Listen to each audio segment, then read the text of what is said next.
Hello everyone. आज हम discuss करेंगे भारत के बारे में कुछ महत्वपूर्ण तथ्यों के बारे में जो अक्सर कम्पिटिटिव एग्जाम्स में पूछे जाते हैं।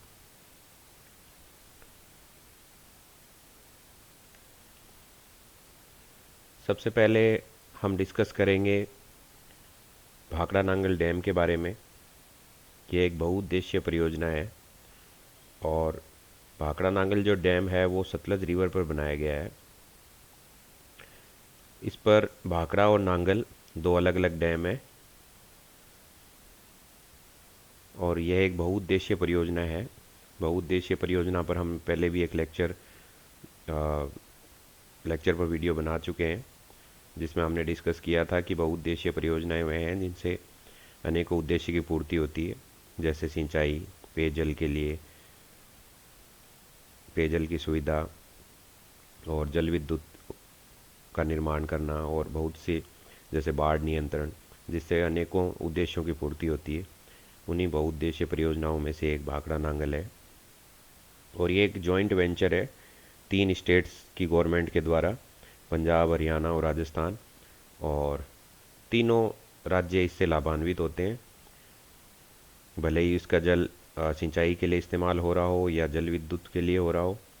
इन तीनों राज्यों से, इस परियोजना से ये तीनों राज्य लाभान्वित हैं। और यहाँ पर जो रिजर्व बनाया गया है इस डैम से जस्ट पहले, वो है गोविंद सागर रिजर्व।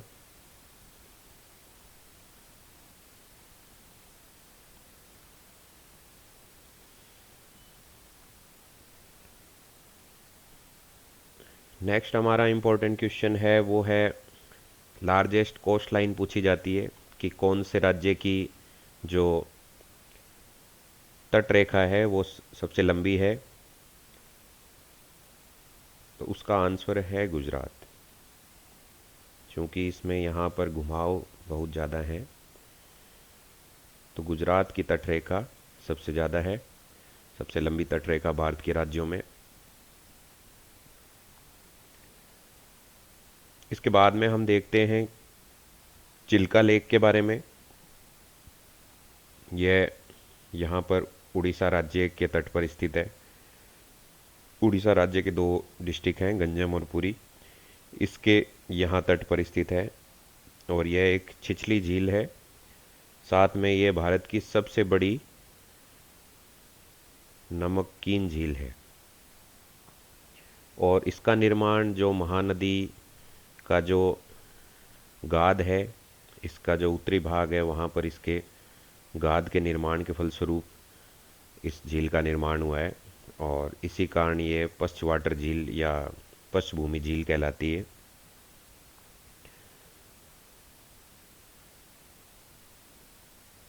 इसके बाद में हम डिस्कस करते हैं इंडिया की सबसे इम्पोर्टेंट रिवर। इस पर भी हम एक वीडियो बना चुके हैं, गंगा नदी पर। भारत की सबसे इम्पोर्टेंट और सबसे पवित्र नदी, और इसकी सहायक नदियों में यमुना और यहाँ से आपके राजस्थान जीके के लिए इम्पोर्टेंट है चंबल रिवर। और चंबल रिवर में से मिलती है बनास बनास नदी।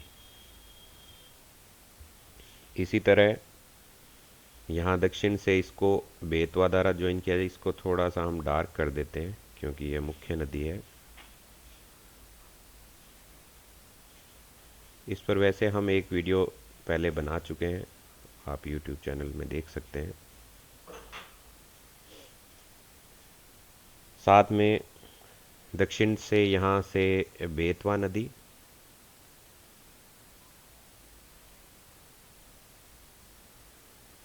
और सोन नदी,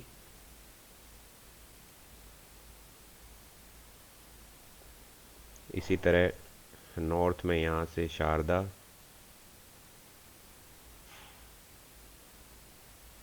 फिर गोमती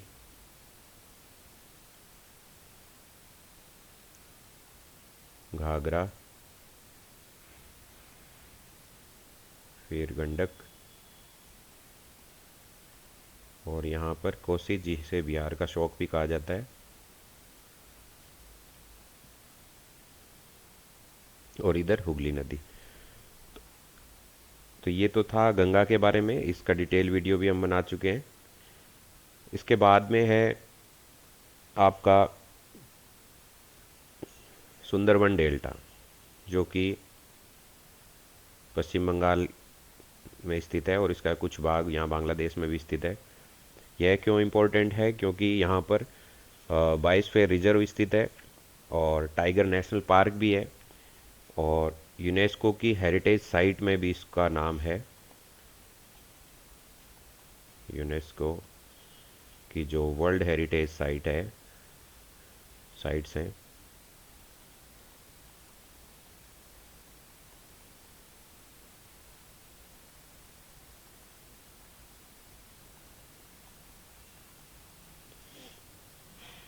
और ये बंगाल टाइगर के लिए फेमस है। और यहाँ पर मैंग्रोव वन मिलते हैं। वनों के प्रकार जब हम पढ़ते हैं तो उसमें तटों पर आप देखेंगे कि मैंग्रोव वनस्पति मिलती है। और यह मैंग्रोव वनस्पति यहाँ से जो साइक्लोन्स बनते हैं, और भारत के पूर्वी तटों पर बंगाल की खाड़ी में जो साइक्लोन्स बनते हैं, और वो जैसे ही भारत में प्रवेश करते हैं तो इन मैंग्रोव से इन तटों की काफ़ी रक्षा होती है। इस तरह की ये वनस्पति है, इनकी जड़ें पानी में तैरती रहती हैं। इस तरह के वन पाए जाते हैं। स्टिल्ट रूट्स भी कहा जाता है इन इस तरह के वनों को। इसके बाद में है मौसिनराम, ये मेघालय है। इसमें 3 प्रमुख हिल्स हैं, गारो, खासी और जयंतिया। गारो, खासी और जयंतिया।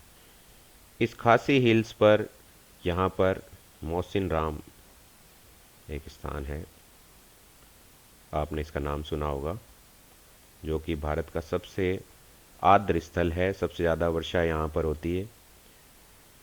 इससे पहले रिकॉर्ड चेरापूंजी के नाम था।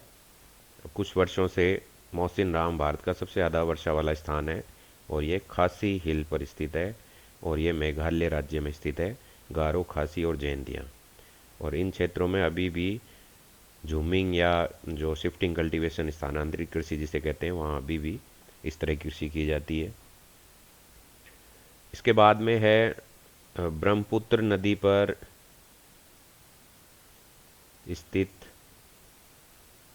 सबसे बड़ा रिवर आइलैंड, जिसे नदीय द्वीप भी कहा जाता है, और इसका नाम है मजुली।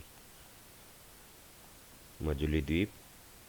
यह किसी भी नदी पर, एक नदी जैसे, एक सपोज करते हैं हम कि एक नदी है, और नदियों के बीच में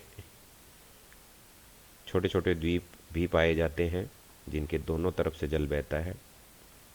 और इस तरह के द्वीप साधारणतः कम ही देखने को मिलते हैं, लेकिन ब्रह्मपुत्र पर यहाँ पर यह द्वीप स्थित है, और यह काफ़ी बड़ा है। इस पर दर्जनों गांव भी स्थित हैं। तो यह जो एशिया का सबसे बड़ा रिवर आइलैंड है, एशिया में सबसे बड़ा नदी पर स्थित द्वीप है मजुली। काफ़ी बार पूछा जाता है। इसके बाद में बात करते हैं जोग जलप्रपात की, जो कि शरावती नदी पर स्थित है, और यह भारत का सबसे ऊंचा जलप्रपात है। इसे सिंपल शब्दों में कह सकते हैं, सबसे ऊंचा झरना है भारत का।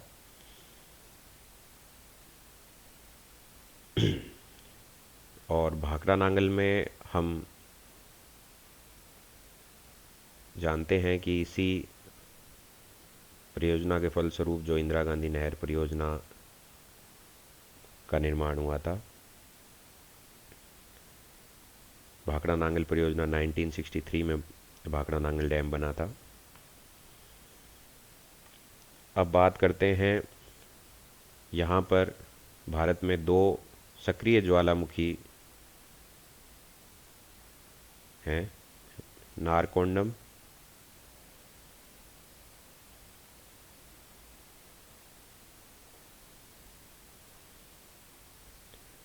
बैरन।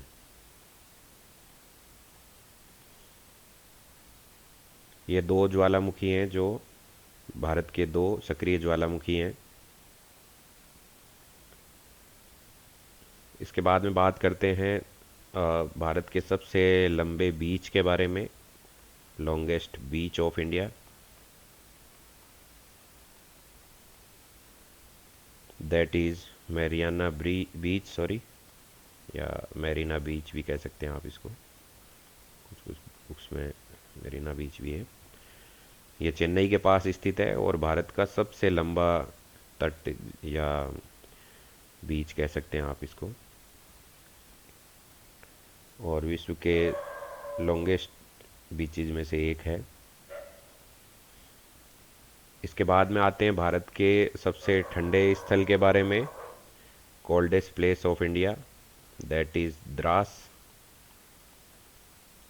जो कि लद्दाख में स्थित है। यहाँ तापमान -45 डिग्री तक भी पहुँच जाता है और भारत के सबसे ठंडे स्थल में इसकी गिनती की जाती है। तो ये तो था भारत के बारे में। और जो सुंदरवन था, इसके बारे में एक फैक्ट ये था कि ये सबसे बड़ा डेल्टा है भारत का। अब चूंकि हम जानते हैं कि थार का ये जो मरुस्थल है, इसके बारे में हम राजस्थान के भूगोल में भी पढ़ चुके हैं, अंत में इसे डिस्कस कर लेते हैं। भारत में दो तरह के मरुस्थल मिलते हैं, एक थार मरुस्थल और दूसरा यहाँ पर जो लेह लद्दाख का मरुस्थल है। दोनों में डिफरेंस ये है कि ये गर्म मरुस्थल है और ये ठंडा मरुस्थल है। तो कभी कभी ये भी पूछ लिया जाता है कि भारत में किस तरह के मरुस्थल पाए जाते हैं या टोटल कितने मरुस्थल पाए जाते हैं, आपको ये ध्यान रखना है। तो ये तो था इंडिया के बारे में फैक्ट्स, जो कि सामान्यतः इस तरह के क्वेश्चंस कॉम्पिटिटिव एग्जाम्स में पूछे जाते हैं। और आपके भारत के भूगोल में भी ये क्वेश्चंस में कहीं कहीं, जैसे मैंग्रोव वन था तो भारत के वन हम पढ़ेंगे तो उसमें काम आएगा। और नदियाँ, जब अपवाह तंत्र हम पढ़ेंगे तो आपको गंगा का, और राजस्थान के भूगोल में राजस्थान की नदियाँ लगती हैं तो बनास, चंबल, ये सब कुछ कहीं ना कहीं आपके सिलेबस के पार्ट हैं। Thank you.